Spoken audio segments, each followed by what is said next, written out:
They definitely don't think this is a joke. They did not think that this meeting was just cover your you-know-what with the conservatives and placate them. I found them to be pretty genuine and sincere, and that they acknowledge that they have a trust problem with a significant portion of their customer base, and that they were trying to figure out a way, at least a first step, to open a dialogue so that they can try to fix it in the long run. Ladies and gentlemen, it's Malzberg's Media Madness time. It is Thursday, and Tim Graham, Director of Media Analysis for the Media Research Center and Executive Editor at newsbusters.org, joins us. Hey, Tim. Hey. All right, so we just heard from Dana Perino, who was in attendance yesterday, as was your boss, Brent Bozell, in a meeting with the owner and CEO of Facebook, Mark Zuckerberg. Conservative members of the media, heads of media outlets such as Brent, talking about the alleged bias at Facebook when it comes to posting stories and putting stories in the trending column. Let's go to a graphic right now of what Brent Bozell had to say about that meeting. I think this was a very productive first meeting. I think Facebook understands there's a problem, and I think that from the very top there is a genuine desire to resolve it. There were good exchanges, and overall, it was cordial. We'll see how the investigation turns out. There's been a serious issue of trust within the conservative movement about the issue, but everyone in that room on both sides wants to see it resolved. Now, you weren't there, but you've talked to Brent. Obviously, you've heard some of the other reaction. I'm curious because Zuckerberg at first said, this wasn't true. He denied that this was an issue. Did he not?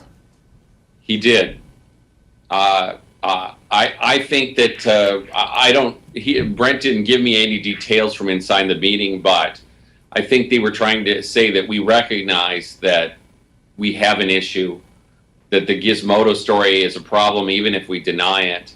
And the reality is the trust that conservatives have that now is shot when you're saying, is this a trending topic or isn't it? And it wasn't just that they were suppressing conservative topics. The accusation was that they took an issue like Black Lives Matter and tried to make it trending even though it wasn't.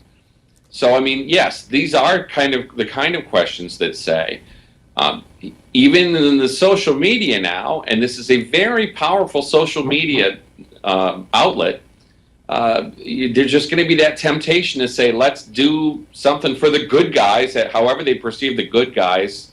And usually those are the liberals, they're going to try to do the good things for the good guys. And that's where you get this kind of suppress the conservatives business. Yeah, and of course, Newsmax was one of the victims of the alleged bias at Facebook, along with other conservative organizations, and not putting them in the trending when stories were in fact trending. So you get the impression, I get the impression based on Brent's statement and from what the others have said, that there will be, or at least it looks like there'll be follow-ups to this.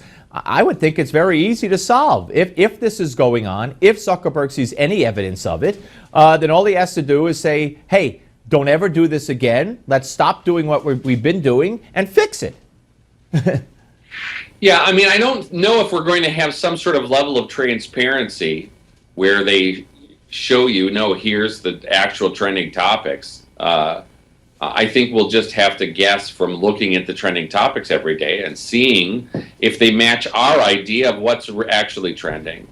All right. Yeah. But again, I've been surprised all along here because I thought that the traditional media would try to bury this story, which they did not. And then I thought Facebook would just tough it out, which they did not. They had a meeting. So, there is a reason to think there may be some hope here, and there is sort of this oddity that you have the Trump people and the Trump supporting websites somehow trying to say that Brent and the other conservatives who attended are all some sort of suckers for Zuckerberg. Suckers for Zuckerberg sounds like a campaign slogan. Anyway, all right, let's move on. And I want to keep this in general terms. Two stories. Yesterday I had Dana Milbank, columnist for the Washington Post, who basically said, we've done all the vetting on Hillary that we need to do, we being the liberal media. We've been vetting her for 25 years. There's nothing new to find out. And at the same time, you had, CBS do a sit-down with Ivanka Trump, Donald Trump's daughter, basically saying, is your father a groper? something they would never ask, a Democrat's daughter. Talk about going forward. We got 40 seconds here. Going forward, is this how the media is going to handle this matchup between Trump and Clinton? I believe Dana Milbank really summarizes the media's opinion on this, and that is, we don't have to vet Hillary. We've already done it over 25 years.